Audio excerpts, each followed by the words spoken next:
The goal is to bring you your next favorite band.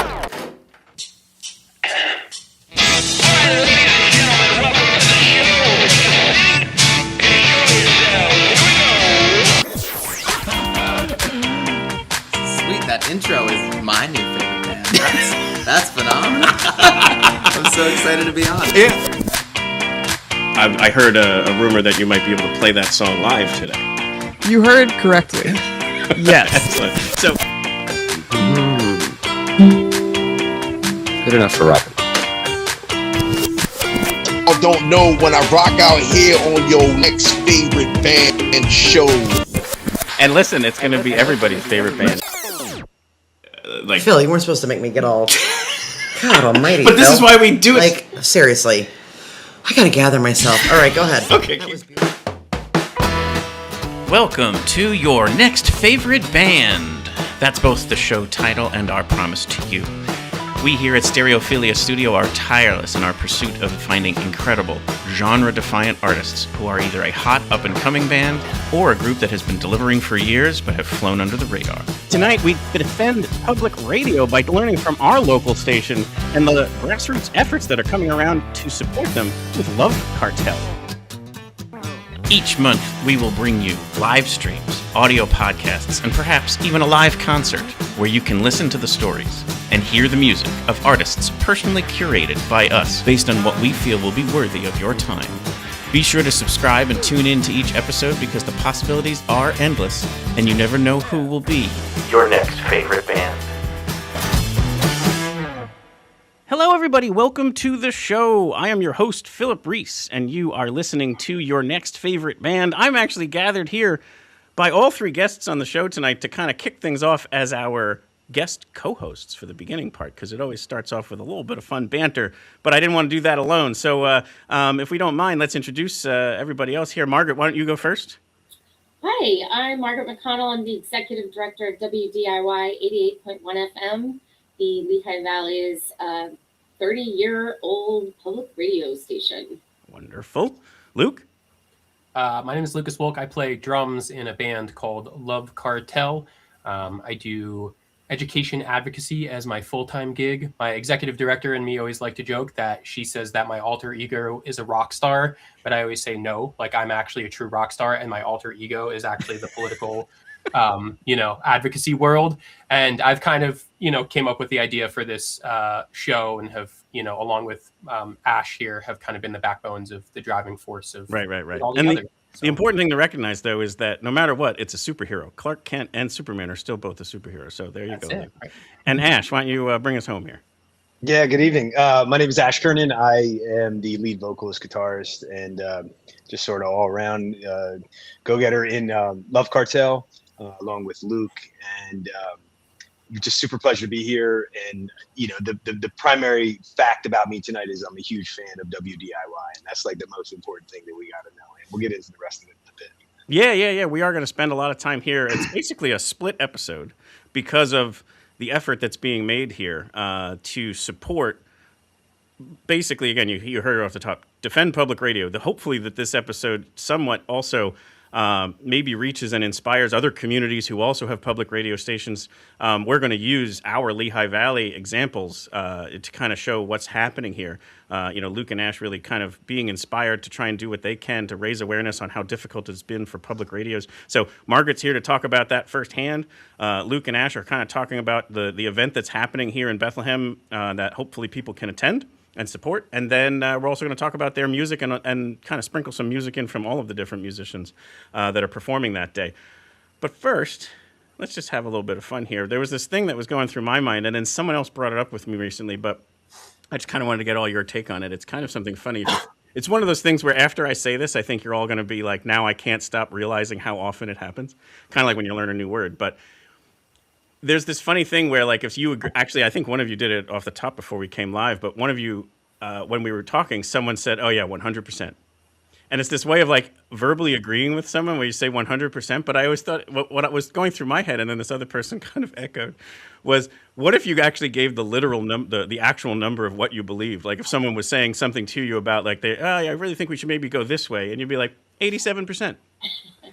They'd be like, probably look at you like so strangely, like they expect like 100% or nothing at all. So anyway, I just thought, like, do you have anybody in your life that you can think of that always says, yeah, absolutely, 100%, man, I'm on board? It's me. You do it, okay. Oh yeah, 100% or 1,000%. Oh, see, now that, now you're really shooting the moon on that one, but yeah. Yeah, but I've never gone below 100%. So maybe try that tomorrow and see what. I'm gonna. Yeah. You can ask Luke. I absolutely overuse the 100 emoji and everything. He will come up with some profound, sort of paragraph of text, and I just hit him 100, brother. Like I'm right there. But Luke, be careful because the 87 is coming your way. There you go. At some point, yeah. Like, right. Hey, you're onto something, but maybe we can flip that up a little bit. Sure. So here's what everyone has to look out for tonight. So because every good podcaster rehearses. So I was talking to my wife before this about some talking points of like, how do you phrase what you really want to say? Because it is important, right? Like, sure. The words are important. Is important. Mm-hmm. And I used the phrase tried and true. Mm-hmm. And she said, is that your phrase tonight? And I was like, have I used that before? And she said, 3 times in the last 4 minutes, you've used the phrase tried and true. So we almost need to like one of those buzzers, like those Staples buzzers. Yes. So if I say that tonight, you got to have the little like do and someone wins a prize. Like, yeah. And like you didn't even realize. I was like, really? And she's like, right. yeah, you legitimately said tried and true. Yeah, I forget what is it like. It's coming. Just wait. Right. Once is an anomaly, 2 is a trend, and 3 is a habit, or something like that. There's something there. Like, so yeah, once you hit 3, your partners and spouses are going to call you out on stuff. It's what they say about like when you think about like how you never see a yellow car, and then when you think about never seeing a yellow car, so tomorrow you'll see 3 yellow cars on the road, and it's just one of those weird like you don't think about it until you think about not thinking about it, and then it always comes to be. So, yes. Wow. Great. Very yeah, weird. If I see a yellow car tomorrow. Yeah, you can shoot me a text and have a picture of it and be like, there it is. Right? Yes, as long as you're not driving too. Like, yes, let's be safe. And then before we get into this show, our show does some live events as well. And the one we have coming up, we've released a save the date. So I'm not stepping on the toes of this event because all you have is a date saver. But I do want to bring it up here for 2 reasons. One, to share the date. So we do Listen to the Dissonance. That's our songs and conversations about mental health. And then I'm going to lean a little bit this way if you want to lean that way too, everyone. It's one of those fun moments. I feel like I'm on Hollywood Squares. That's exactly right. It's like a thing out of like ding dong. So anyway, Friday, February 27th. It's in the same space that we're going to be promoting the Defend Public Radio event. The Ice House in Bethlehem is just such a wonderful space. Doors open at 6 because there are tabling organizations who share the various services that they provide for mental health. So you can show up a little bit earlier, learn more about these organizations, whether it's something that you may feel like you need, or a family member or a loved one needs, or just to simply learn about these amazing individuals who are doing great things, and then perhaps, again, either find a way to donate time or money or what have you. And then the 4 musicians, this will be our 3rd year doing this, so our 3rd annual Listen to the Dissonance, February 27th. And then the artwork, stunningly designed by Hannah Taylor. She's a band member of the Flying V's out of Philadelphia, and then is also a stunning graphic artist. So it's just so cool when we can find just that full-blown artist of musician and art and use them in these ways where she's not on the lineup this year, but she was able to contribute by doing the design, and I just was blown away by what she's done here. It's amazing. It's beautiful. Yeah. Very cool. So hopefully people can save that date and come down and join us for that. But let's pivot over to this stuff. So I'm going to bring up your flyer here. So here it is, Defend Public Radio Winter Jam. I love it. The jam branding is pervasive now because we have the Winter Wonder Jam. We have the Planet B Jamboree. So I love that the Winter Jam is now a thing for Defending Public Radio. Awareness and benefits. So that's what I like about this. Like, that's what tonight is about. That's what the other thing is about. We're going to raise some awareness about some of these very important decisions people make with their votes or with their money, and then how that has an impact trickling down to all these communities. So we're going to talk about some of that, but we're also going to put stunningly great music on the stage. So the bands include Drew and the Blue, We're from Antarctica, Lovecartel, who we have here tonight with us, and Dear Misty. Drew and the Blue and We're from Antarctica both have episodes on our show. They've been on the show previously, so super pumped about that. And we're going to talk about Lovecartel here tonight. And then I guess we'll have to have Dear Misty on the show, too. I saw them perform at a punk DIY show at the Ice House recently, and I really, really like their music. I had not heard of them before that evening, and I was there for Nervous Nikki and the Chill Pills, so I kind of stuck around And I was like, wow, those guys are good too. So great lineup, fantastic lineup, wonderful support of the radio station. And the event is happening Saturday, January 31st. So we're basically 10 days out. $10 are the tickets. The doors there are going to open at 2:30 and the show starts at 3. And then Luke, if you don't mind, share some of the other elements of what's happening. So this isn't just awareness and music. What else is happening on the Saturday?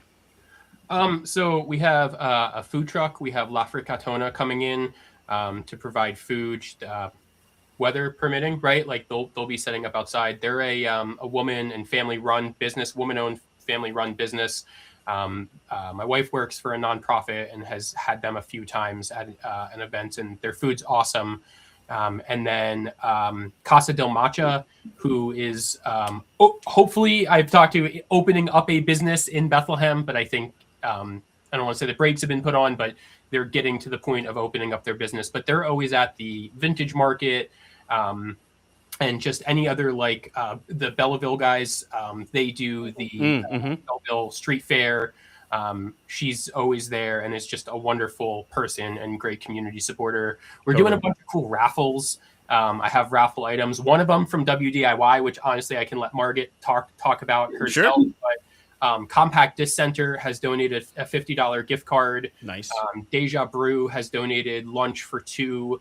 And then we have a 3-day film fest pass for the Lehigh Valley Film Festival. A couple other things. So it's just a kind of fun day. We have some vendors. I will say, I think the weather is scaring some of the vendors off, which is like totally, it is what it is. But we're not even close to be like we have, if you're listening to this in after the fact or nowhere near here, we are getting threatened with like a 2-foot storm of snow this coming weekend, having nothing to do with when this event's going to happen. So hopefully people aren't getting scared off by something that's 10 days away. Yeah, I won't say who, but I had a confirmed vendor reach out to me and say that they don't do well with the weather, and that they're not sure that they're going to be able to make it anymore because the long range forecast says that it's going to be cold outside. And I kind of laughed and I said, "It is January 31st in Pennsylvania, my friend. Like I could have told you in May that it would have been cold outside on June." Right. So, but we could open up the Farmer's Almanac from 1781 and it would have helped. We still have a couple cool vendors coming. I just think it's going to be a cool day. Like when I first thought about that, I just did it. It's the community, right? There you go, 100%. 100. It's like 98. 90. You beat me. 98. Yeah. I think it might be like a 78% day. No, I think it's going to be. It's gonna be 101. No. Let's go with the Margaret 1000%. Yeah. Everybody that I've reached out to, like the responses that you get from people are just like basically like I could screenshot it and it's like anything for WDIY. 100. And that's great. Yep. Like, and I know we're gonna get into it, but like to hear those responses, like the bands, like I love WDIY, anything for this station, and everything that I'm doing, like 100% of my vendors' fees, 100% of the raffle fees. The bands are all donating their time, like everything we're kicking back to the station. So it's really just trying to like raise, even if it's a small amount, like it is what it is, right? I think anything and everything helps. And then the awareness part is like it's the awareness. The monetary part is not what we expect it to be. Everybody there is going to know like why we are there at the end of the day. So I think it's going to be an exciting, once again, let the snow get out this weekend, my friend, because we're gonna have a weather-free day, and not a newsflash, it might be cold, but and also we are truly live tonight, so we do have even people piping in with a 1,000. 1,000. Look at that. So if you're tuned in and you want to add commentary or whatever, let us know. If you have a question for either Margaret or the guys from Lovecartel or anything about the event, let us know. Or if you just want to chime in. So let's. I've heard from a local Lehigh Valley celebrity that's going to be dropping in some live questions. Oh, wonderful! Yeah, let's have that happen. So I just saw one small please do add on to the show. I just wanted to, because I think it's important and helpful for some people. But the show is all ages, and it's in the middle of the Saturday. We wanted to make it sort of middle meat of the day, so it was possible that if you have young ones, like I got a little guy, he loves to rock out. Sure. So we purposely wanted to make it accessible to anyone and everyone, and so it'd be a good time. Especially bring with it kids. being bring in some the earplugs, but bring some earplugs. I bought but a box of 200 pairs of earplugs, so Wonderful. everybody can have a free pair of earplugs. Because I will say, the band we're going to lead off with here, I don't know if this is the order of your show, but this was the order I wanted to do it in. Drew and the Blue is loud, so you're going to need those earplugs.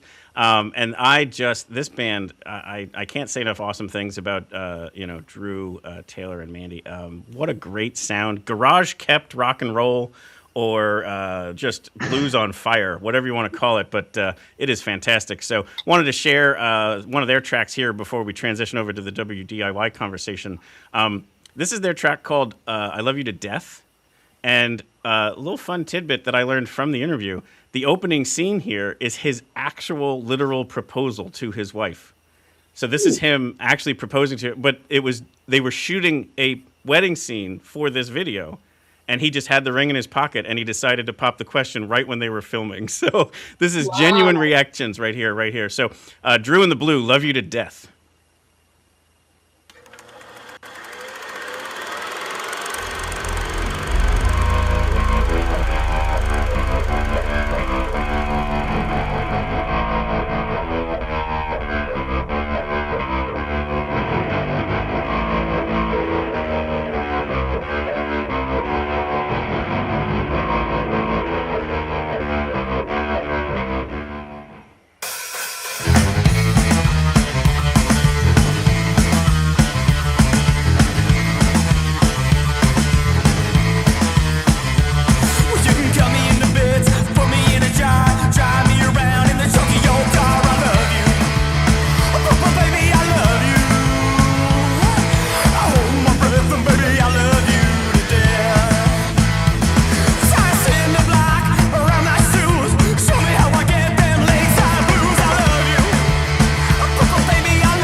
I feel like there's like a drumming Jerry Lee Lewis attribute to the electricity of their performance, and very rare stand-up singing drummer. So like just such eye candy and ear candy from Drew and the Blue. I love everything about them. So I'll say a special shout out to Drew. He was the first person that responded to me like almost right away and was just like all in.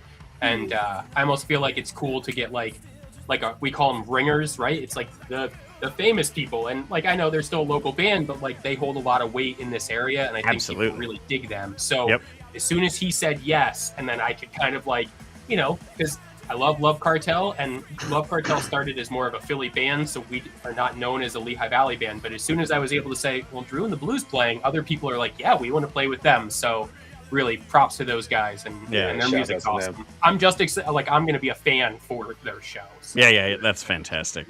And they actually helped us with our No Planet B Jamboree this last year, back in 2025, which we do at Arts Quest. And there was this really nice crowd that came out. To your point, they really were a wonderful draw. And then there were people who I didn't recognize. So I was trying to go around to people because it was, our event. I wanted to just kind of introduce myself and walk around. And there was this whole group of like 3 WDIY DJs who came down, and they're like, anytime that we can see a Drew and the Blues show, we want to see it. So it does not shock me that he wanted to be, as supportive as he could be there for that. But Drew and the Blue, outstanding music. You're going to want to check them out whenever you can see them play live, and why not when it's also going to support public radio next Saturday. Let's move to Margaret McConnell, Executive Director, WDIY. Thank you for joining us tonight. Thank you. Thanks so much for doing this, all of you. Really. This is what the show was made for, stuff like this, where it's going to point out, obviously most of the year predominantly, just outstandingly good music that's under the radar. But then also, it's never going to shy away from very important topics to talk about. Like you heard, we have the event built around mental health. We have the event built around the environment. Now here we are talking about public radio. Back in 2024, I was talking about get out to vote and get registered to vote. So like this is going to be also like tying music to these important things, because here's the thing: the vote led to these decisions here of what is now happening to, public radio and television, which is not going to make us great in any stretch of the imagination, which whatever phrase or terminology they want to say as loud as they can, it's just not true when it involves taking something like public radio and turning it into it's a difficult thing to fund when you're not getting that support from the government. So before we get to those types of topics, let's just talk about, first, let's start with you. How about we have you introduce yourself? I know you've been part of Lehigh Valley, various, whether it's nonprofits or organizations for a while now. So let's just hear a little bit more about the Margaret McConnell story. Well, I'm Lehigh Valley born and bred, so I'm a proud Allentonian, and I have made my career here, and I've had a wonderful career, different industries, mostly all in marketing and communications until COVID. And COVID, I sort of had I've always had a love for nonprofit work. I've served on a lot of nonprofit boards and been on a lot of committees around community redevelopment, economic development, and just various nonprofits. And just 2020, literally, I want to say it and I'm embarrassed to say it, but George Floyd was like kind of my wake-up call when he was murdered. That's true for a lot of people. Just wanted to do more and wanted a career that wasn't, just solely focused on something, selling something, making money off of something, and decided I wanted a more community focused role. And so I had another job before this one, and this opportunity came up, and I was like, radio, what? And I've been a member and a listener of WDIY, I think, since they went on the air. But I've definitely been a member for 10 years. Right. And so that started when you were like 9 or 10 years old. Correct. I really just loved listening to jazz. But I did. Actually, I started listening to jazz driving, commuting to Wilkes-Barre, where I was in class, taking college courses, and working here, and you couldn't get many stations in between, but you could pick up the local public radio stations. And so I would bounce from this one to WVIA in that region, and it was always jazz at night because I was going to night school. But anyway, this came up, and it was like, okay, it's community radio station, and we provide outlets for our local musicians, and we also talk about everything local that's happening with our public affairs programs. And I was like, okay, this is cool. So that's how I landed there. I have no radio experience. I have no public media experience, but I'm very rooted in this community. And I'm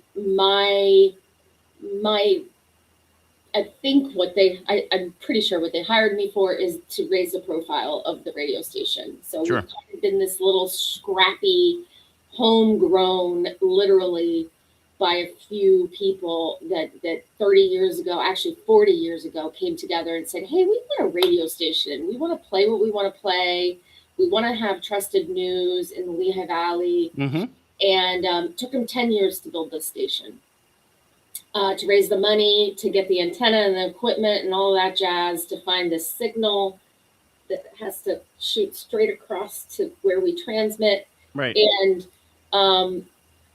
that kind of, literally our call letters are DIY, do it yourself. And this community commissioned those call letters from a Navy ship. I was going to say that I heard that it was something to do with the naval situation. Yes. Yeah, they wanted DIY and commissioned it, and the Navy gave it to them. And so, how fun is that?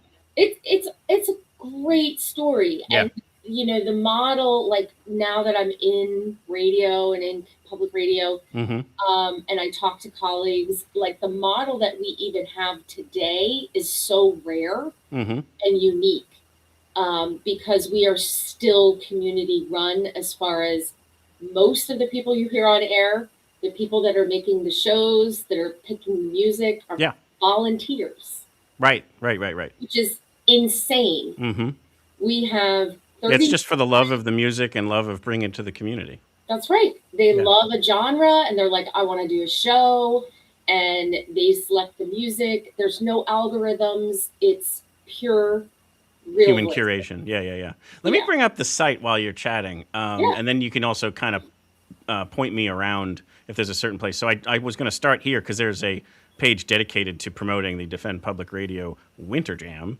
And so you can come here to learn more about things as well. Where would like there's connections here to, like you had said, the news, the shows that are out there, like anything in particular you want me to click on or you want me to kind of highlight while you narrate?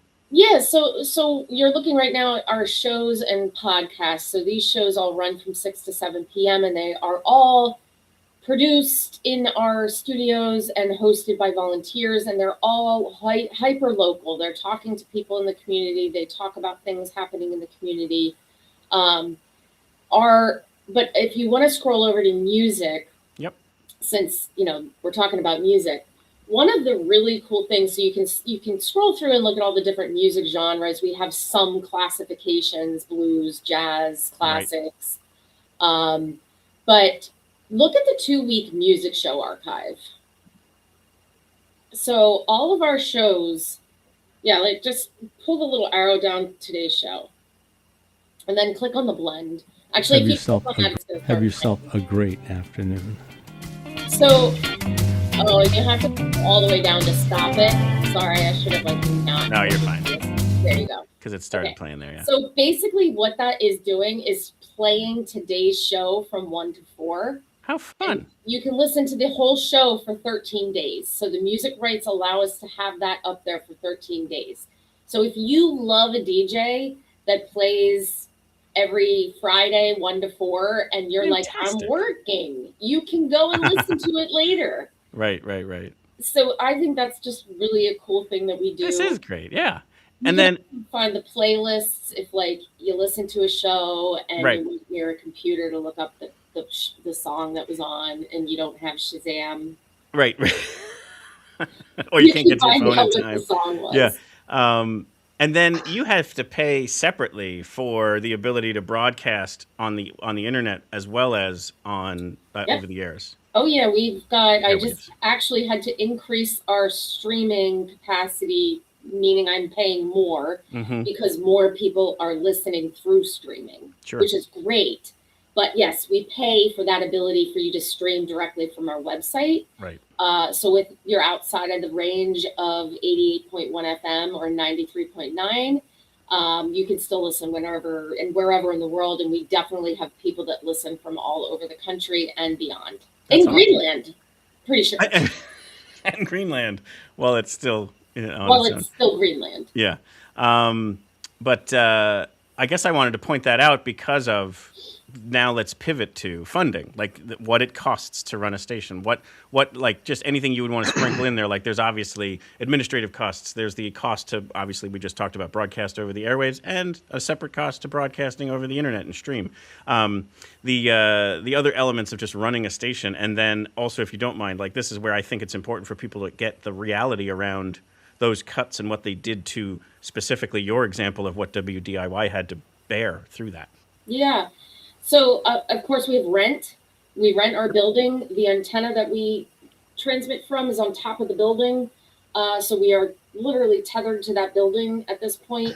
But we pay rent for the building. We pay rent for the antenna where we actually transmit from. The signal goes from the top of our building over to WFMZ's tower where we rent space. And then, of course, we have operation costs. We have equipment costs. Yep. Equipment gets old. Equipment is currently aging. Yep.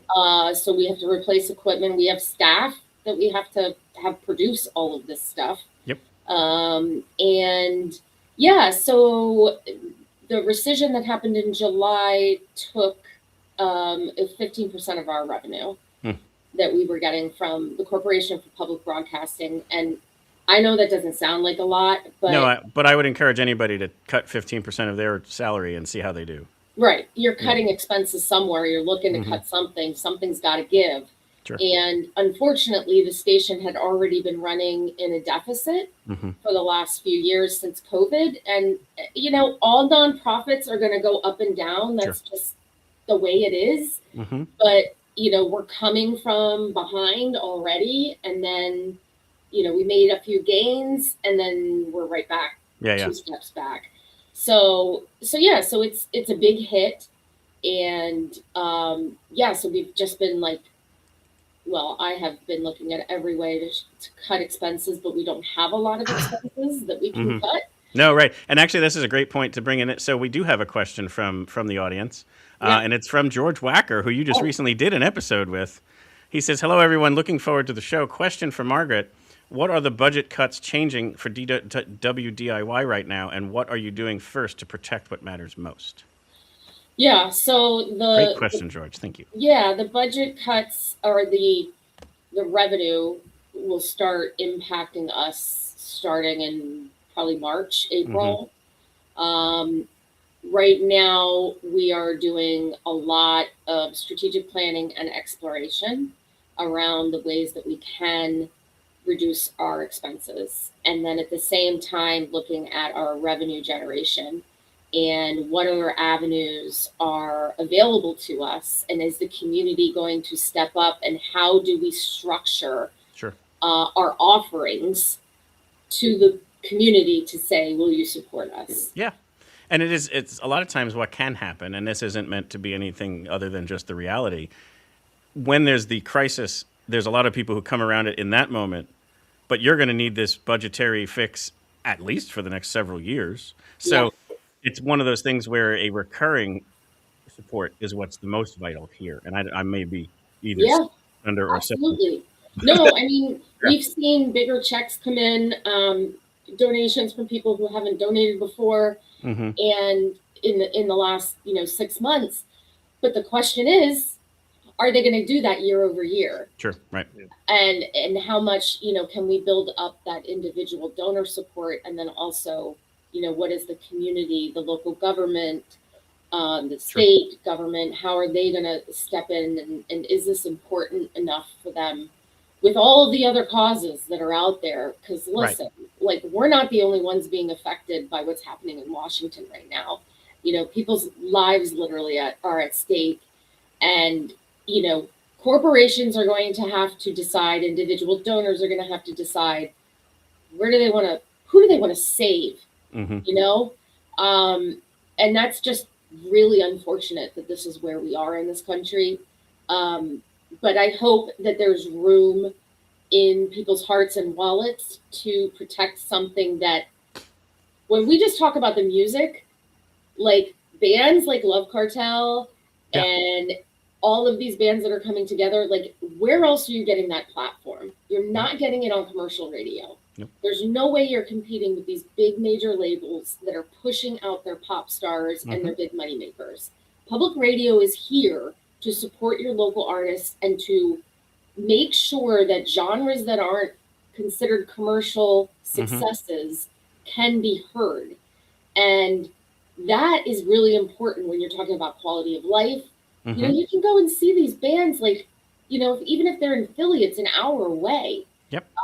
It's accessible, and God, we need to open our minds and be open to all of this great music that's being created. And there's support for the community. Obviously, it's a radio station, so there's a giant chunk of this that's supporting the local music scene. But you're supporting more than that, like not even just the art scene. You're raising awareness on things that are going on in the community. When I was there one time last year to record something for a spot of something we were doing, the test of the national broadcast system happened, which I forgot that there's those things too, where it's like, if there's an emergency, this is a place where you kind of need to turn to get told what the heck is going on and what to do next. So, like, and they cut that funding. Yes, it's gone. Yeah, brilliant move there. Like, let's cut. So tornado, the smoke came through from Canada, and everybody was freaking out, like, what the hell's happening? That comes through the emergency alert system. Not now you just have to Google and look online, and maybe it's true. Maybe I was going to say and when it's on the interwebs, it has to be true. So I guess another question is, like, what would, like, if you had an ask for anybody listening right now, like, what would it be? Like, what would you hope to turn to? Obviously, if they can help with funding, for sure. But, like, what else are you maybe hoping that people do for tune this? Tune in. And I like to say we have so much variety. Like, if you pick an hour and you're like, that's not really my thing, pick a different hour. There is something on our airwaves for everybody. Tune in, get informed, learn about what's happening in your community, listen to something new, and then tell your friends about it. And if you You almost promoted this show like that. That's the thing I always say. I'm always like, just open your mind and ears to something new. And if this episode wasn't your type of music, just tune into the next one. Like, just wait another hour. That's all There's it takes. something for everyone. So we're really doing the same thing when it comes to that, for sure. And then, yes, if you do have the means, if you understand the power of what public radio means to a community, if you can, become some form of recurring donation. I've confirmed this with other nonprofits, so I would love to just see if you agree with this as well. If you had the choice between somebody donating, let's just use simple math, $120 or $10 a month on a recurring, you would rather the 10 a month recurring. Yeah, it's nice to be able to count on revenue that you have coming through. Yeah. That's a definite calculation that we use in our budgeting. Yeah, and I always find that so important to mention, because sometimes people are like, well, I don't really have the $100 around. It's like, well, no, make it a $2 a month donation, a $5 a month donation. There's no amount that's too small when the organization you're giving it to knows that they can count on it, that like you've now signed up for it to almost be a subscription. Yeah, and it's the same as paying for your Spotify, your ad from Spotify. Yep. And literally, I get a check every month from somebody it's a $6 check. I open it with my mail opener, and I have to cash that check every month. And every time I open it, I'm like, this person. Yes. Yeah. So sweet. Yes, it's sweet and it's important, and then it just shows again that commitment to being part of the community there. Like, if that's important to you, and it should be, then support it in these ways. So, Margaret, thank you. Anything else we can help promote? Obviously, we've got this wonderful show coming up, Defend Public Radio, next Saturday, January 31st. Let me bring up the poster I'm going to bring up the poster so that I do a better job at this. January 31st, doors 2:30, show 3. Lucas is doing this, and all the other bands that are signed on to do it. And I'll just put a shout out to our other fundraiser that we have. We started it last year. It was our inaugural event. It was Lehigh Valley Hollywood Squares. Yeah. This year, it'll be in September on, it's 24th or the 26th. I think it's the 24th. 24th, State Theater. It's an awesome time. It's a live game show with Lehigh Valley people in the squares and Lehigh Valley people competing. And it's a ton of fun, and it raises money for the station. So shout out for that as well. Yeah, absolutely. And George Wacker was center square. Yes, he was. He did a great job. That's awesome. Everybody did. Absolutely. It was so much fun. Cool. Well, thank you again, Margaret. And then if you'd like to, stick around for the Lovecartel portion of this interview. But if you need to run and do other things, totally understand. Or if you want to stick around for part of it, whatever you want to do. I'm cool. Awesome. So before we pivot into Lovecartel, let's actually bring on another band that's part of the lineup. We're from Antarctica was, like I mentioned, another one that we have an interview with. And just a fantastic band, not from Antarctica. They're from here in the Lehigh Valley, but it's Paco, Jesse, John, Mackenzie, and Christopher. We had an awesome talk. We actually met in person at the Flying V Poutineery and just had an awesome chat. And they're such funny people, and their videos are hilarious. This one isn't meant to be that way. It's really super interesting, but they have some that are just super funny. But I really love this song called Fade Away. So I brought this one on from We're From Antarctica. I just heard this yesterday. And it has, this is the other great part about the local bands. Their videos have like local scenery in it too. Like here's the Emmaus Theater. There's Paco, ripping a heater. But it's just such a wonderful video and shot so beautifully. So definitely one to check out. But take a listen to Fade Away by We're From Antarctica.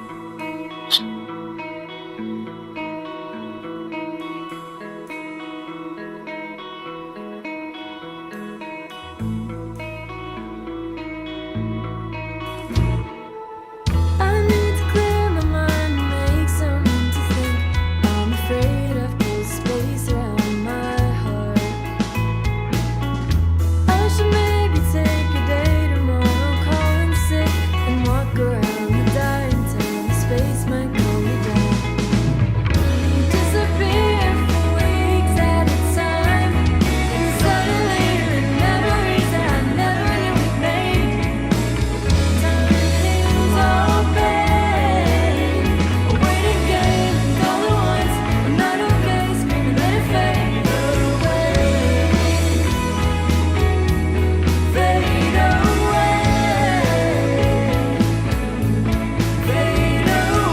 So this is a band that, like, when you listen to that, it's such an awesome sound, and it's hard to understand why this wouldn't be just as, popular on the radio as anything else. Like, I just feel like it's just so well orchestrated and designed and written and performed that I'm like, wow, like, how do you not hear about this band more often?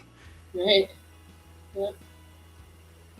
Yeah. All I know is we got to step our video game up. That's what I know. Just seen the last. No. I got some from you too that'll be quite impressive as well. We do that. But have you guys seen We're from Antarctica live yet before?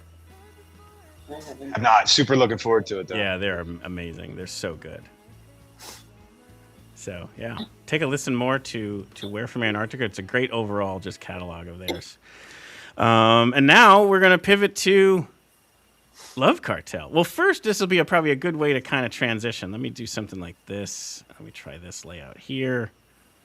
And Luke, we'll have you go first. Let's stick with your, like, the inspiration and motivation, obviously, to support the station is kind of what I want you to speak to here. And I got to think it's stemming from, yes, a musician, but also what you do to promote education and such. So, like, let's talk a little bit about that, where you're kind of aligning these different things and what you do as in your day job, if you will, and how that kind of had you making sure that you supported something like WDIY in a time of need. Yeah, sure. So, all right, sorry, I had myself muted, so I wanted to make sure that we can hear you. We're good. Didn't do that rookie move, even though I live on Zoom all day, every day.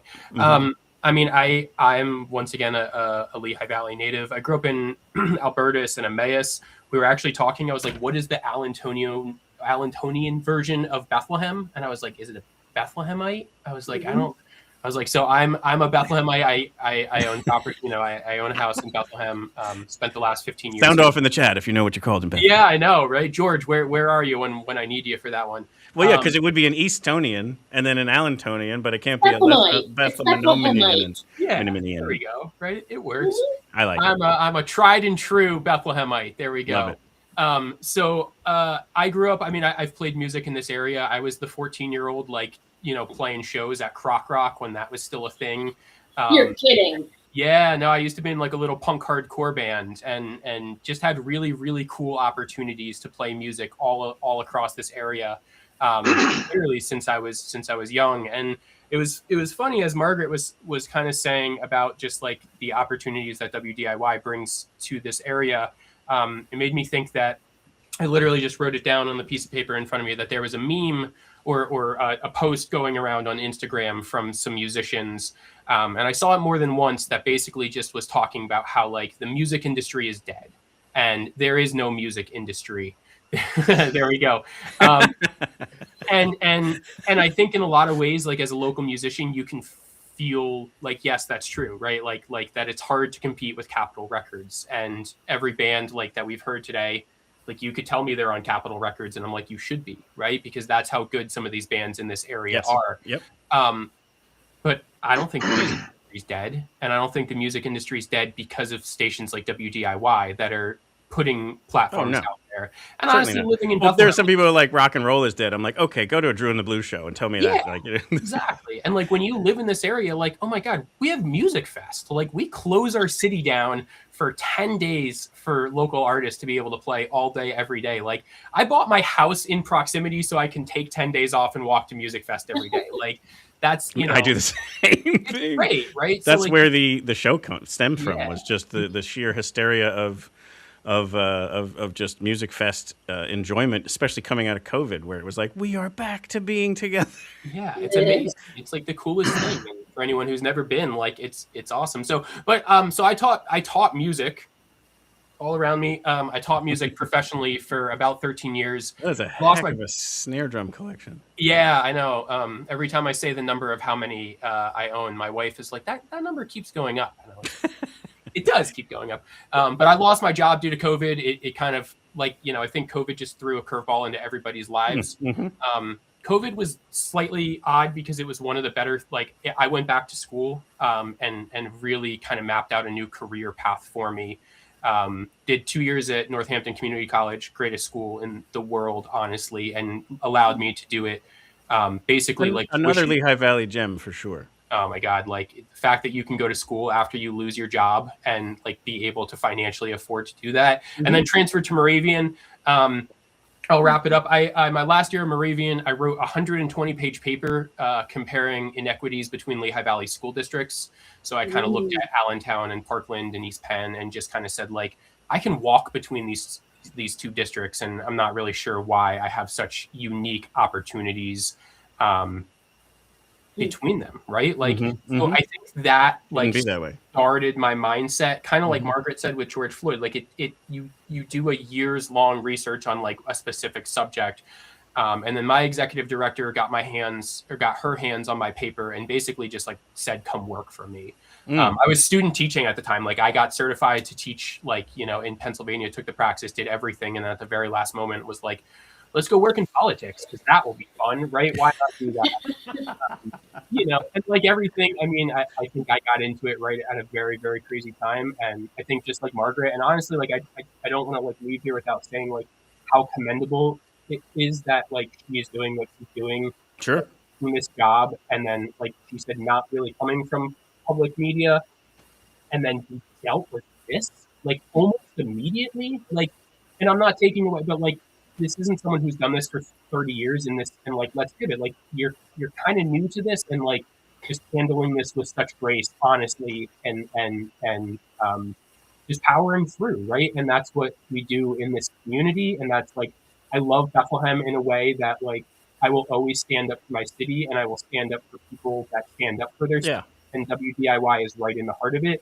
And Margaret's like leading that freaking train in a time that is just like not easy to do that. No, and we need those leaders to say this is unacceptable. Ash, I'm going to swing you into the hot seat here. But before we get to your story, I kind of wanted to just ask this for anybody who wants to kind of pipe in. To me, it feels like, politics aside, this seems unnecessary that these decisions are made, and almost mean. Like, I feel like there's almost there's an aspect to that's this the point. just, cruelty is the point. It's punitive. Yeah. And to me, I think that's never anything I wanted to see like us stand up for as a country. And I don't know why, you know, I genuinely don't understand why 40% of the population is okay with this plus all of the other things. But sticking with this point, you didn't. How much of the overall tax budget and funding went to public radio and television? It can't have been so much so that it was worth the cut. And so that's just always, to me, that's it turns something that seems common sense into a political conversation. It makes me uncomfortable because I tend to not really want to go there. Like, to me, it's more just like, let's just be good human beings and take care of each other. And that's what this should be about. And yet now you're making it somehow justified to eliminate Sesame Street and public radio. It's like, it just doesn't seem to make sense to me that needed to happen. And I don't think anybody should have been okay with that. There should have been an uproar and an uprising of saying, no, and so I just don't get that, and I don't understand it. And please, if somebody wants to have a reasonable discourse about this, I'm willing to hear it. But like, to me, I just don't understand. I don't know that I will ever be convinced that this was a good decision. But I guess to that point, like, for either Margaret, for you, who's living through it as the leader of this organization, or Luke or Ash, who are also kind of surrounded in it, like, is there anything to is there anything other than this, or are you already agreeing with it that it's just punitive for cruelty's sake? Well, it's shutting down a voice that's telling truth. And, you know, this playbook has been written already, you know, like, this isn't new. This is history repeating. And if you don't know where it's repeating from, I don't know what to tell you. Like, you need to do some Google searching. Like, while the internet still has a shred of truth to it. This is what Hitler did. He shut down the media. Mm-hmm. He got its propaganda. It's first 101. You know, that's what's happening here. And public media isn't alone. I mean, look at what's happening. The FCC is targeting CBS for some interview. I'm sorry, my cat is very excited about this. We love cats. We love when the animals make an appearance. Animals, children. One time there was a light fixture that fell. I knocked pictures off the wall one episode. It's a chaotic mess, but we love it. So absolutely. I guess that was my So you asked for the opposite side, right? Yeah. I think if you came into this and the idea is that we need to get our country's revenue or balance a budget, right? and you have someone in office saying we need to make these like really tough decisions so that we can bring our national debt down. I'm not saying I agree with it, but I'm saying that there is the political argument to bring the national debt down and trim everything from everywhere. But that's not what's happening. Right. We're taking these little parts, like Margaret said, we're taking the voices away that disagree with them, and we're still seeing the national budget skyrocket. So it's just, it's like everything else in the administration. It's a bunch of hypocrisy, but there's the argument, right? That we need to bring that national debt down. And at its core, you go, okay, maybe I agree with the theory of that, if that is what you are actually doing. But how much are we spending on ICE? Like what did and a ballroom and all of these like just obscure, a jet that Qatar apparently gifted but is going to still cost $2 billion. Like, so these cuts are not real, right? We're picking and choosing, and like the overall level of hypocrisy. Right. And I think that's the point here is we're not trying to say pick a side. We're saying to be informed. Exactly. Yes. And make sure you have the truth. Yep. And then vote accordingly. Right. And that's kind of like, as much as I would love to also make it about a political side and common sense and humanity and empathy and those kinds of things, you don't even have to. Really, we're just kind of staying in this space here of, does it make sense to shut down public radio? Sure. Does it make sense? And the irony is, I walk into Republicans' offices and Democrats' offices every single day, and I have great conversations within our state government about things that really matter with people that are working for the people. Like that's not the issue. It's one central administration that is making these changes.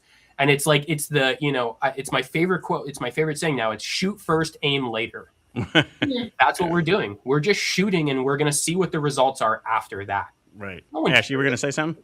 Yeah. And maybe Margaret, you can confirm this, but it's my understanding that the irony is that these cuts disproportionately affect rural radio stations, who they're obviously, tend to lean more supportive of this administration. Sure, so that's true. Yeah.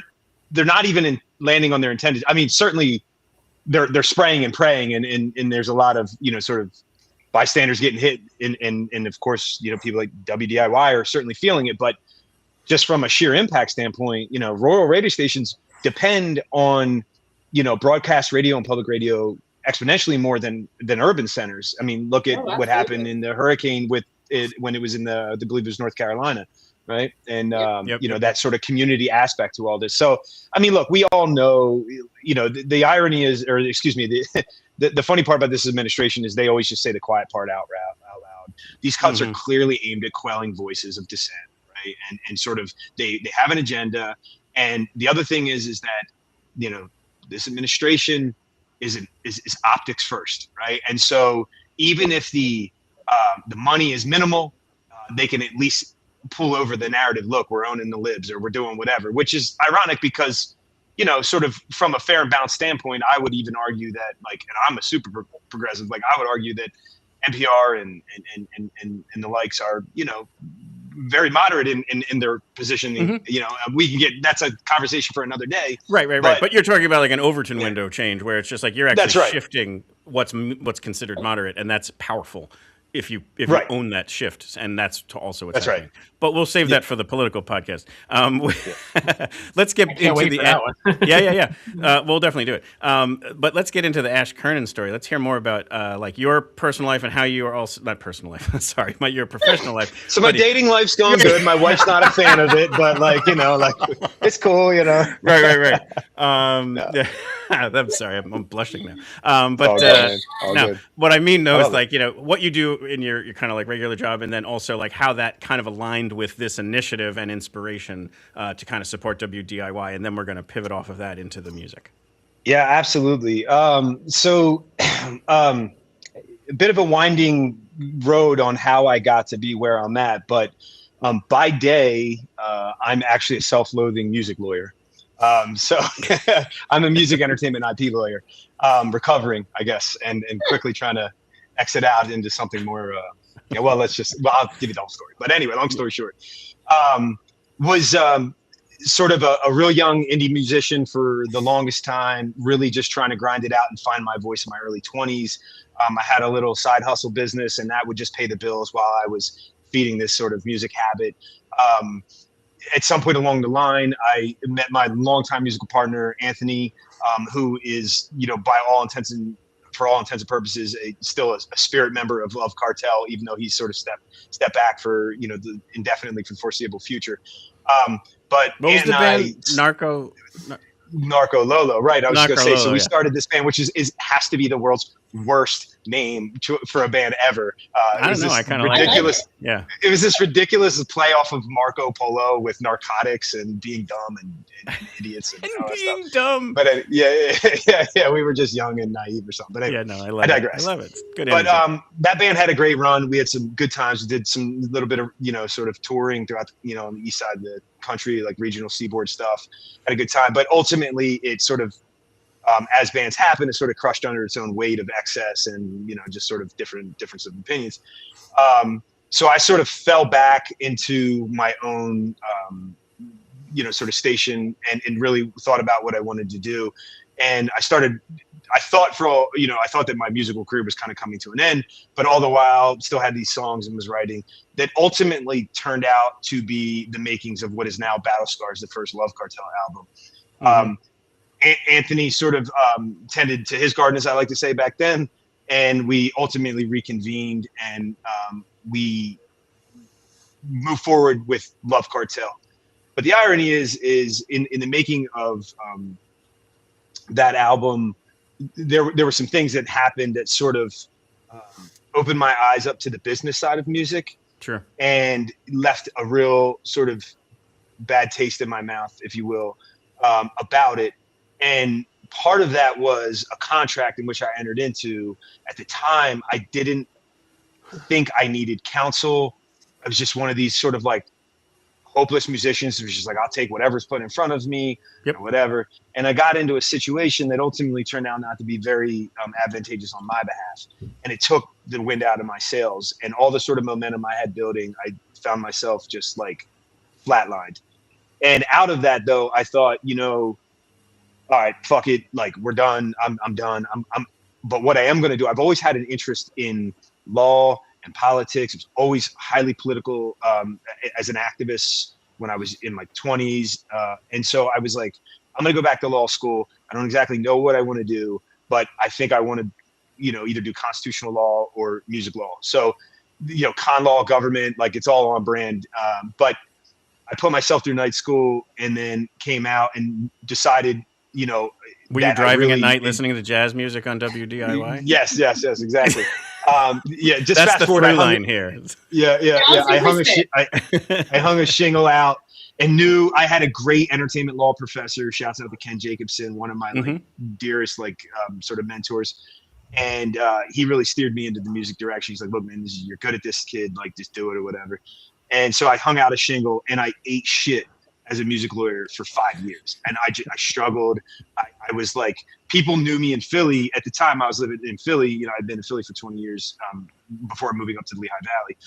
And they always knew me as a sort of a player, but it was hard to command respect as a lawyer at the time, for understandable reasons. They knew me as a dude that was like drunk in a bathroom playing music at one point. Now they're like, oh, we're supposed to trust you with our career or whatever, So long story short, through the grind, I ended up, reaching like some respect in the industry and really started to carve out a name for myself in the music lane.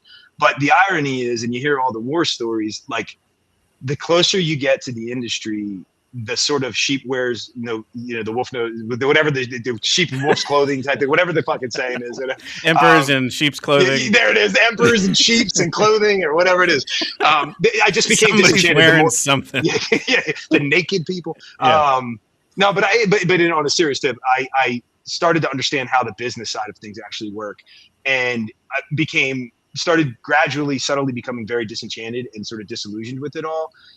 And I was working a lot in hip hop and pop, which is sort of a different world than rock because, to its credit, the rock business is, there's always going to be, sort of funny business, but largely it still had an ethos of like sort of, it's about the music type thing to it. But where I found myself was very much like a sort of numbers driven and all of the war stories and the contracts were completely lopsided. And, I realized I was falling out of love with music, and all the while, I'm still trying to push Lovecartel it was Ant and I. We were playing with a rotating cast of characters, and I'm very grateful for everyone that came in. One of them was our mutual good friend Dan Drago from 25 O'Clock Pod, who played bass with me for quite some time, and I love Dan. Shouts out to him. He's doing his thing over there overseas right now. Yeah. And but in the end, I just realized I was like I had to pick a lane, and I was like really becoming more and more disenchanted with the industry itself and losing my love and relationship with music. So I decided I needed to pull back. I switched lanes. I decided, I'm going to still lawyer to, to keep the lights on, but I want to go back to playing. Like, this is where my heart's at. So I moved over into emerging tech and, whatever, just what I do now. But at the same time, coincidentally, our son, we were having that school conversation in Philly, and my wife's parents live up in the Valley here. And we were like, this is not going to work out in Philly. Like, it's just, it was a lot of weight. It was post-COVID. The city had changed a ton in those few years. And so we just needed to get out. And, just fortuitously, we landed in Hellertown, which growing up as a kid that like sort of spent his time in Lower Montgomery County, I used to look at as like the sticks and the pumpkins. I'm like, dude, we cannot move up there. I cannot be a citizen of Hellertown, Pennsylvania. But lo and behold, I came up to this little podunk town and fell absolutely in love with it. I had no idea. I was very nervous about what I found, but by no means a podunk town. No, it was very cool. And more than that, it's just proximity to the Valley and Bethlehem in particular, and everything Allenton's doing. It is the most surprising love I've ever felt for a community. And like, we're so settled in, and we feel so blessed to be up here. And in that sort of transition, serendipity brought me across Luke, and it's just been like a brotherhood and a kinship ever since. And I'm so grateful to have come across him, because, we both were at a point in our lives where sort of we didn't realize it, but, we're at a very similar place, and it just worked, and it fell together musically. We really clicked. So we've been we've been grinding together for the better part of a year, and doing great. And we recently linked in with this amazing new bassist. I'll let Luke fill you in a little bit more on Nick, because he has a little bit more history. But Nick's rocking with us now. Yeah. So things are like full steam ahead at the moment, and we feel really good. We're cutting a new record. We can get into that a little bit more, but I've been let me bring in some music so we can kind of now transition from your personal lives and your professional lives into more of the and I enjoy long walks on the beach and reading. And I was hoping for something like that. And what is it? Is it a Heller Townie? A Heller Towner?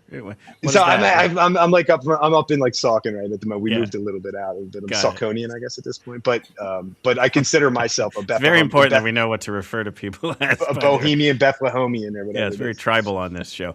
But I was going to bring in the song Longest Walk Off. Anything you want to share for this one to set it up? It's a mover. One of my favorites that we've done. Right. But no, I think it's good. It's a really good, it's emblematic of our sound, which is, sort of guitar forward driven alt indie dance rock, but it's got electronic accompaniment. Totally. And that'll become more evident on this new record as well. Wonderful.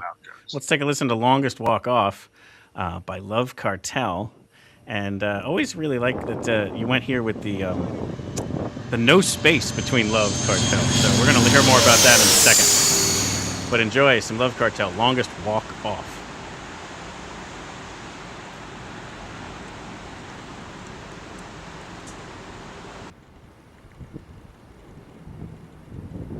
In retro, maybe the 2-minute intro wasn't the best idea, but well, we can talk over the top of it. This is Ash getting in a car. For those of you listening on the podcast, it's funny. As a member of this band, I actually never knew it was called The Longest Walk Off. So there you go. There it is. I'm it's sure even on that the might be, on the. Can't believe you have a car with a CD player in it. We're suckers for some retro nostalgia.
often put on music and sing along to it just because I'm a fan of the band. Here you are singing along to your own song. How awesome is that?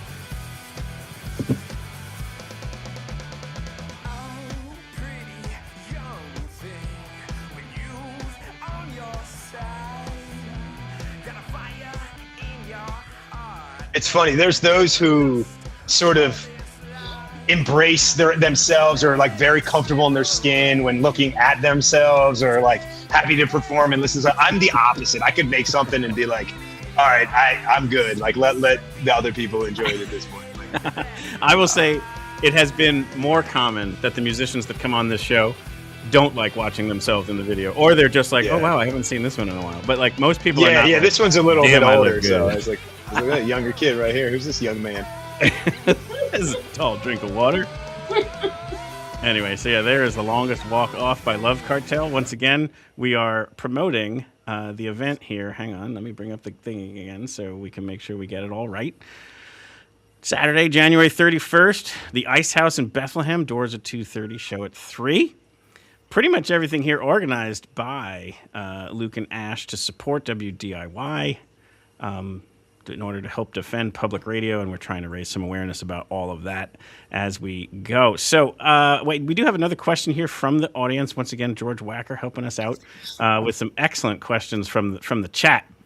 They wanted to know, and this is kind of a good way to tie this all in, for Lucas and Ash, if you could describe the Lehigh Valley music scene in one sentence right now, what would you say, and what's one thing you want to see happen next? Good question. Luke, I'll let you take it. Okay, there you go. Punted you right under the bus. That's a loaded question, George. I think the Lehigh Valley music scene is consistently evolving. I think that as someone who has seen, especially just in Bethlehem, like what has happened over the last 10, 15, 20 years, especially on the South Side, I think when the steel stack shut down, the South Side was seen as a place that no one really wanted to move to and live. And I think that you can credit this is probably a generalized statement, right? But like you can watch the music scene expand as you watch the city expand. Sure. If that makes sense. Which Yeah, is yeah, yeah. Is you saw the steel stacks, get kind of reinvented there. You've seen Arts Quest, put a ton of money into different things. But I think that there has always been these like little tried and true places to see music. I remember Godfrey when Daniels, shout out Godfrey Daniels. Yeah, Godfrey's. Absolutely. I was just gonna say, I remember being so honored when the Fun House made their back patio. They took a bunch of stickers off of the wall and they kind of solidified it on a table and then kind of epoxied over that table. Mm-hmm. And actually, one of my bands, which Ash mentioned my good buddy Nick Capizzola, who's playing bass with us now, we were in a band called Which Way's West. It was one of my favorite band names because it was the greatest bumper sticker ever. Because you would see it and you would think, which way's west? And you're like, huh, what does that mean? And like, it just, but that sticker made it onto that, Nice. Funhouse table. So, but it's just like, like I said, I've grown up and I've seen the Croc Rocks come and go, but now we have Archer Music Hall. Yep. I mean, I think the Ice House is starting to expand about, what they're doing show wise. Some really good friends of ours, and I'd be remiss if I didn't talk about them, but just opened up a music recording studio called The Foundry. Mm-hmm. Yeah. Down there. And it is like, I can't. Phenomenal. It is world class what they did. And Ash and I have, started cutting our first couple songs there. And it's like jaw dropping how cool their studio is. So I think fantastic. that evolving is a good word, right? And it comes and it grows with the city. Like, once again, to loop it back, why we need institutions like WDIY, though, because if you let these institutions fail, like, what does that show for the rest of the city, right? So, like, we want all things, it's the phrase, right? All boats rise with the tide. Like, that's what we need, right? And that's what's happened in Bethlehem up to this point. So, like, let's continue that to happen. Yeah, and it's so true. And like you're kind of touching on the angle I would have taken. Not that George asked me, but I'm going to pipe in because I'm right here.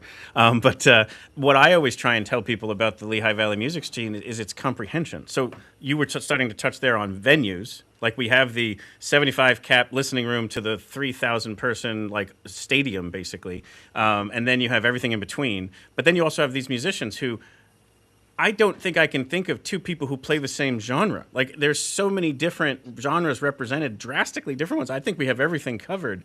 If you just think about all the different musicians who are based here, who are excellent at their sound. And if you wanted rock, you could go find it. If you wanted reggae, you could go find it. If you wanted dance electronic, you could go find it. If you whatever, like, it's all out there. It's unbelievable what we have just here in the Lehigh Valley with all these amazing musicians who decided to position themselves right here. So, like, that's what I think that's so fascinating here. But yeah, let's the opportunities too. Like, if you want to play, like, before I met Ash, I was in a cover band and like played all the time. And you can go out, you could play 4 or 5 nights a week if you want, and there's always a little place. And you know, like you said, I mean, my local claim to fame is that I got to open up for Weezer at the then Sands Event Center, which is now Wind Creek. But like, it's so cool to be like, okay, I've played this little bar to maybe 10 people, and I've played this little bar to 150 people, and then I played at a sold out Weezer show, all within the Lehigh Valley. Like, I could walk to these places, and it's like, you know, like we look at Ticketmaster. When Archer, I was like probably the first person to sign up for their email list. Like, I kept Googling, like, what's their first show? Because it's so cool to have that right in your backyard. Like, I know Philly's an hour away, but you don't need to drive to Philly anymore because we've got it here. Yeah. Show. I mean, I think they just announced, like, it's like Blues Traveler and the Gin Blossoms. Like, that was Arts Quest. Yeah, and like Spin Doctors. Spin Doctors. Yeah, they're on the same bill. They're on the same bill. Yeah. We go to so many like local shows around here, and that's what's just cool. And I think that, like, once again, we all evolve together, and if we don't, then I don't know. So Ash, you were touching on it a little bit. Let's focus this more on, like, how did the Lovecartel origination happen as it pivoted from that other band and kind of rose out of the ashes there? Yeah. Thanks for the question. You know, the one constant in the entire sort of trajectory was Anthony and I, Tony, as I call him. And when sort of there was that moment in circa 2012, 2013 where everybody just had to go to their corners. And when I really did think it was over, but I like I said, I've always been a highly political actor. And sort of, I know the word's been sort of decimated at this point, but social justice oriented. I'm very much a justice driven person. Yeah. And so I knew that I still had these things that I wanted to say even back then, because that was circa Occupy Wall Street, which I was like one of the founding members of the Philly portion of the Occupy Wall Street situation back then. And all the while music was always in the mix. And so, like, Lovecartel itself is, it's a bit anomalous insofar as, like, you know, when you think of a cartel, you think of this sort of overwhelming, sort of violent force for bad. And I always wanted to counterbalance that. And it was like, yo, we will meet and exceed your energy, but in the opposite direction for a positive sort of movement. And so sort of that's where, like, a cartel of love, that overwhelming, brutal, unrelenting love and justice. And that is something that, like, this band and this music will always stand for. And now we are not the most overtly political, though we do have a couple of those bangers coming at you soon. But I have for later on. I have Winter is Coming, so I think we're gonna get. Oh, right. That was like, there's one right on. We were talking about Floyd earlier. Yeah. Right. But I mean, I've sort of, I come from the Rage Against the Machine school, and like all those, and while our music is maybe not as overt, I've always been very cognizant about putting the message, you know, putting the medicine in the dog's food. I'm a fan of, like, making good music first, and then, like, people the message can follow will follow on.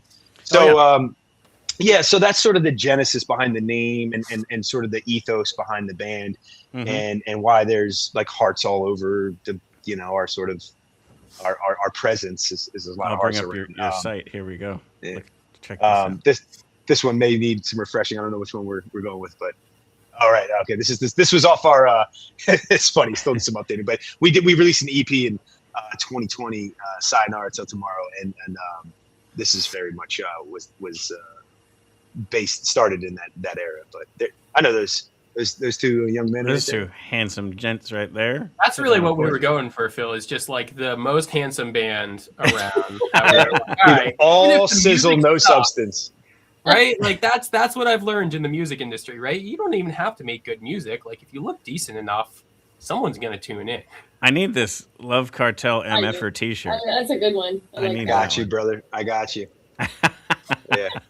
So I always Dude, want I was to bring up Sling the merch. I was so- joking. I'm like, it's so narcissistic to think back then. This is actually a very old. We gotta like update this. But I was like, wow, we're so narcissistic to think that somebody's gonna pay $15 for me to sign my signature on a fucking super dope album. But you do what you can when you're like young and like just like, oh, we gotta sell some merch. Yeah, You gotta do some you things. gotta do that. That's fantastic. Absolutely. Lucas, anything? So, how about now when you're joining the band? Like, how does that kind of like moment happen in time? Where'd you find them? How did that go?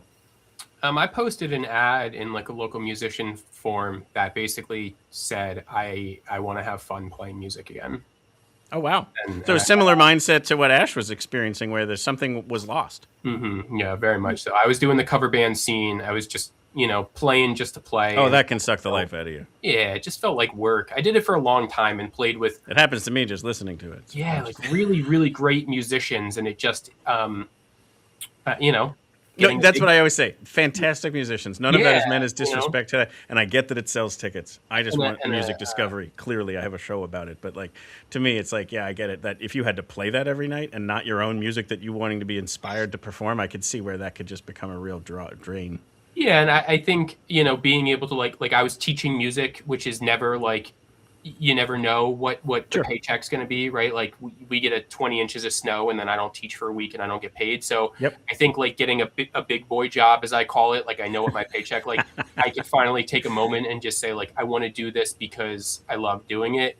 And it's funny, I talked to Ash and it was like literally the first day. I always used to make a joke that like when I got into an actual band, I was like, I want to get into a band with like a dude who's a lawyer who just like plays a guitar. I kid you not. Could you imagine if that's what the ad Before was? I even met Ash, I was like, I just want to like play with lawyers, like normal fucking people that like have I would not describe lawyers as normal, by the way. And it's not going to be like, put me in a car and like, let's go on tour because we're all going to make $6. Right. Like, if I need to make $6, I'm calling Margaret's freaking $6 donor, and I'm gonna be like, "Can you give me $6 a month?" Like, I'm not getting in a van. I don't have these grand delusions of like we're gonna go on tour and get rich. Like, I just want to play with people that love it, and if things come from it, amazing. But at the end of the day, like, and then so not to blow smoke up his ass, but so he sent me the record, and I was going to the gym, and I was listening to the music, being like, I actually kind of like this, right? And I would wake up, and like one thing Ash is really good. He's really good at writing a hook.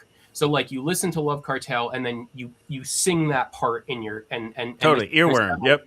Like I do it for our own songs that like I'm like walking around just kind of like singing that and I'm like that's always a good song, right? Like if you just generally have that playing in your head, and I still do it, and I'm not just like I like our music, right? But that was like the first initial like, man, this is actually pretty good. Like this is, and then we started playing together, and like he said, I feel like it was just a pretty natural relationship. I think we get along on a lot of the like, I don't know. I know he says we're not overtly political. Like, I think politics is all I am at this point in my life. So if we don't agree politically, like we're just not going to agree. Like I'm not the person anymore that says we can have different political opinions and still be friends. Like, political opinions are differing on human rights. Like that's not a difference in political opinion. Like we're no longer just talking. CIA got him. People, yeah, someone's listening. Yeah, I know, right? Look at that, they froze. Ice just hit him. But that's, I think that when you agree upon that, we laugh now, but who knows? I know, right? I just got put on a list. You tell me if I don't show up next Saturday, right? Yeah, my show's gonna get this one is probably gonna get hit with all sorts of copyright flags. Yeah. Here's a non-political statement right here. It sounds like the bassist is also handsome. What a lineup! Oh, I wonder who that's from. I wonder who that could be. I can neither confirm nor deny it myself. It's just somebody piping in. He's probably the most handsome, and that's saying. Then you got to get him on the site. Yeah. Well, then he would overshadow Luke and I, and we can't have that. Yep, so, I understand that dilemma. Right, there's a hierarchy here, man. Like we got to work these things in. Matter of fact, we're going to put him in a cloth in the corner for the show, just so he doesn't take any shine. There you go. But he's got to be enough room to play the bass. I think too, just like being in that position, though, like wrapping it back to the show, like it allows you to do things like this, right? Like it's not it's not about the money, right? Like, it is about the money, right? Like, that is a big thing. Like, show up and donate and sign up for a membership and buy the raffle tickets, and let's raise WDIY as much as we possibly can. But for Ash and I, like, when you're in a position, like, you can be like, hey, like, let's play music and let's have fun doing it and let's support a great cause. It's not like I'm going to go out and play a Beyonce song so I can make $80 to pay my Verizon bill. Like, your entire mentality changes towards, like, I don't know, music can be the great equalizer. Music and education, it's the two greatest equalizers. Like, it is the true democratic values of this entire nation. And like, small d democratic. You know, small d democrat, exactly. Yeah, not political democratic, but it is the great equalizers when you can like do those things to like contribute. And look at every like music, like, got him again. It's different, but like, look at freaking Woodstock. Every political movement has been marked by music. Yeah. Why would this one be any different? Sure, absolutely. Ash, and that's just a period at the end of the sentence, and just bringing it full circle as we, you know, part of the approach of this administration is to flood the zone, and it can feel extremely overwhelming to people, and they feel absolutely powerless right now. And you know, to the extent that we have any voice or anything, and we're just three knuckleheads now, but like, just, you know, doing our thing, you know, we were like, how can we, like, what can we do? Like, what modest little thing can we do? And I'm like, look, we are not philanthropists. We may or may not raise a lot of money, but what we really wanted to do was amplify the message and about the funding cuts. And that's why, to his credit, Luke really is the genesis of this idea. And so we thought, look, what better, like, everything in music is messaging, and that's what it is. And we wanted to just add our humble voice in any way we can to try to help get the funding back, or, you know, whatever we could do. So that's where it comes full circle. Yeah, and I think this is the point too, is like, this is the truth. These real dollar cuts are really making real impact to people like Margaret, like her staff, like the fact that then what they can or can't do for the community. All these decisions have massive consequences. It's not just some talking point in a bullet of some pamphlet gets hands out about, you know, like you had said, like, you know, balancing the budget. Let's raise taxes to cover these things, not lower them so that whatever. Point is, like, these are what make a community wonderful and supported and tied together. And I think what each one of you also pointed out tonight was there was a moment in time that made you want to be part of something bigger than what you were. And maybe that's what this will be, when someone's going to come to this event that Saturday and realize, hey, wait, I now can't unbake that cake in my head to connecting these dots of that made a negative difference to our community. And now I need to be more careful about who I support, you know, and vote for down the road. So even though we're trying to say don't make this a political thing, it's the political impact, the decisions that were made that put us here, that had to make us stand up and speak up against this. And we're just talking here about the simple fact of that public radio should be funded. Like, that's just like a non-starter for most, you know, first world countries. Like that this is kind of the things that we should have when we are as lucky and blessed as we are to be, you know, in this kind of environment. So to me, and it didn't have to happen. Right. Like, this wasn't a gun to the head. Like, you're gonna, you know, save the country's budget. Like, what are you, 0.00001% of a budget? Like, right? Come on, man. $1.60 per person per year is what it costs taxpayers. That's it. Yeah. It's like you can't buy anything for $1.60. No, not anymore. Not even a bottle of water. You could be dying of thirst on the side of the road, and you can't get a bottle of water for $1.60. No, it's so true. And I'm not laughing for that. I'm just more kind of like, if I don't laugh, I'll cry kind of thing. So there was a fourth band. So we covered Drew in the Blue. We covered We're from Antarctica. We covered Lovecartel here. You're all on the lineup. And the fourth one is Dear Misty. Dear Misty is a fantastic shoegaze band, also here out of the Lehigh Valley.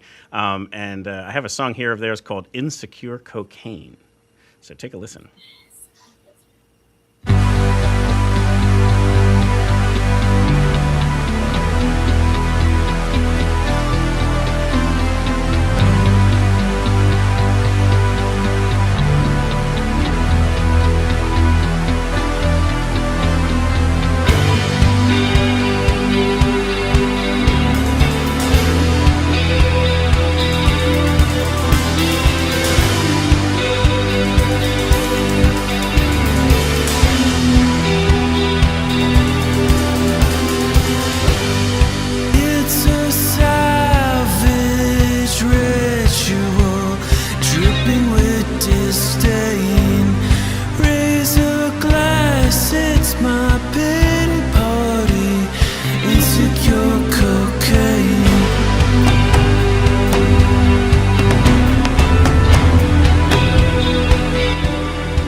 definitely important, once again, to point out that all of these musicians are donating their talent and services for the day for free so that it could raise more money for the station. So if you like what you're hearing, if you can't make it down there and you're liking what you're hearing here, give these bands a follow on social media. Maybe purchase some merch directly from them through their site, like we brought up the Lovecartel content before. Buy, their music. This is something we always like to point out. The streaming services don't really generate the revenue, but it does allow you to listen to their catalog. But if you like it, make sure you make another kind of purchase there, because they're, out of the goodness of their heart, performing this day, and their talent and time and everything is all worth something. So if you like the music, make sure you support them in whatever ways you can. Awesome.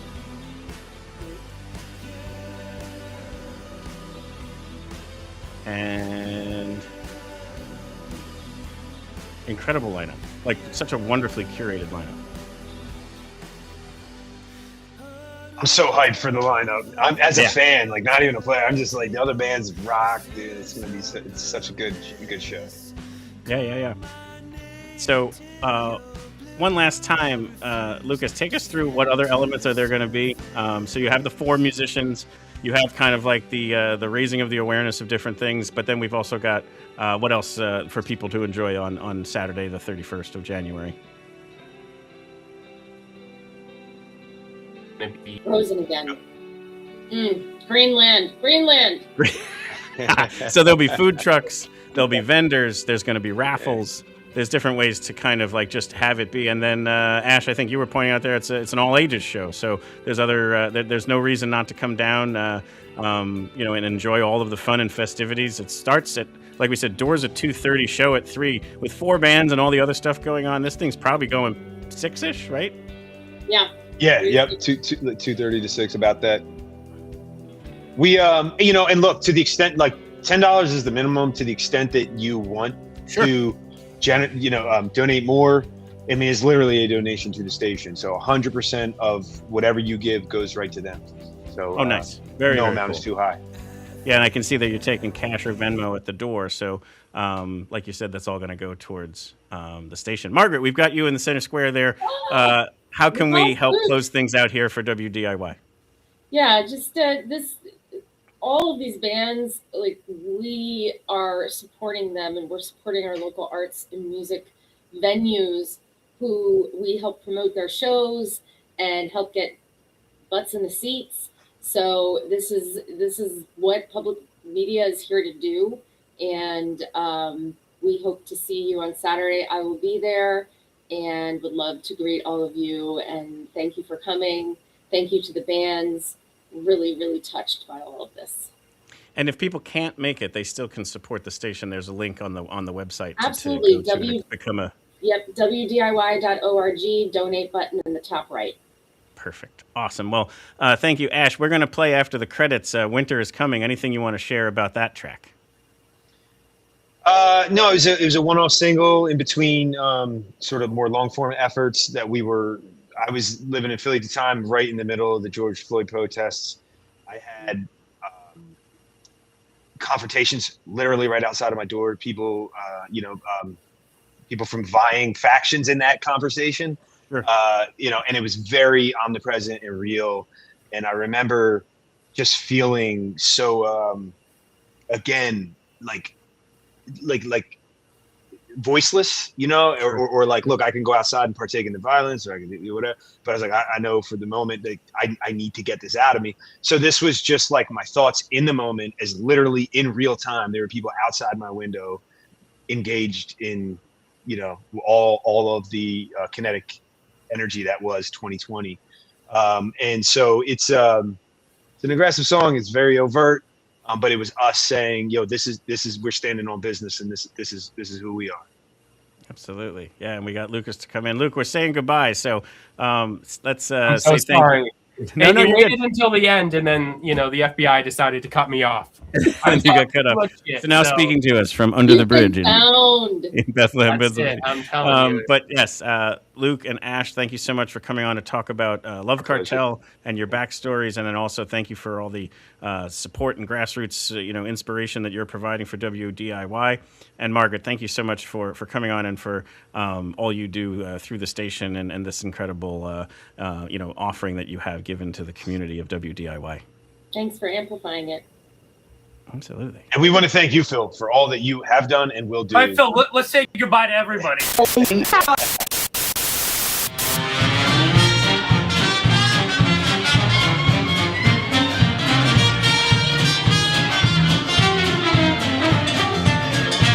hit that button and it has like 2 seconds before it kicks in, so I cut off Ash there. But thank you, Ash, for saying such wonderful things. We hope you've enjoyed this episode of Your Next Favorite Band. We'd like to sincerely thank Executive Director of WDIY, Margaret McConnell, as well as Ash and Luke from Lovecartel for joining us tonight for such an awesome conversation there. I was a little bit nervous. It's the first time I've ever really just brought everybody on and had two very different conversations, but I thought it blended together so nicely, especially because of how gracious they all were to kind of share that in a way that made a lot of sense and kind of just amplifies the support that's going on there of the local public radio station WDIY for the community and the community for the station. So we will share links in the show notes to all of what we kind of spoke to today, but most importantly, please join us for Defend Public Radio, the show that's happening Saturday, January 31st, 2026. You heard from all four bands, and it'll be in support of WDIY. You heard several times tonight. Basically, all of the revenue that's generated that day is going straight to the station. So the musicians, the raffles that were donated, the various different elements that's going to generate revenue, everyone is kind of donating that all to the station. You can also support it in many other ways, by becoming a recurring supporter and a member, and just simply understanding what that would mean. Long term, we touched on that as well. So, as always, we'd like to bring you your next favorite band. We hope it was one of these four, and we hope to see you at a live show soon. Especially the show next Saturday. And don't forget to stick around for one more track. Here is Winter is Coming by Lovecartel.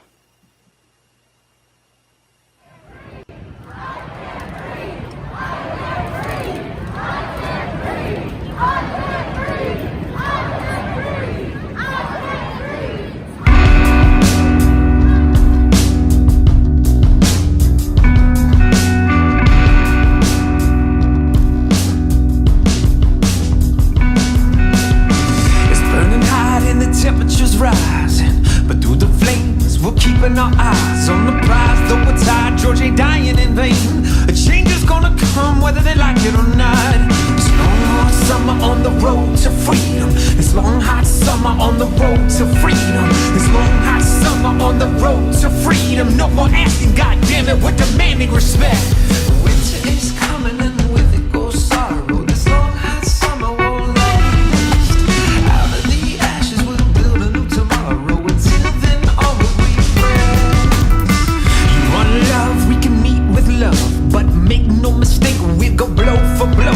Ain't a shot you can take to kill our spirit no more. And while we hoping for the best, still winter is coming. On this long hot summer on the road to freedom. Long hot summer on this road to freedom. Long hot summer on the road to freedom. No more asking, goddammit, we're demanding respect. Winter is coming and with it goes sorrow. This long hot summer won't last. Out of the ashes we'll build a new tomorrow. Until then, all will be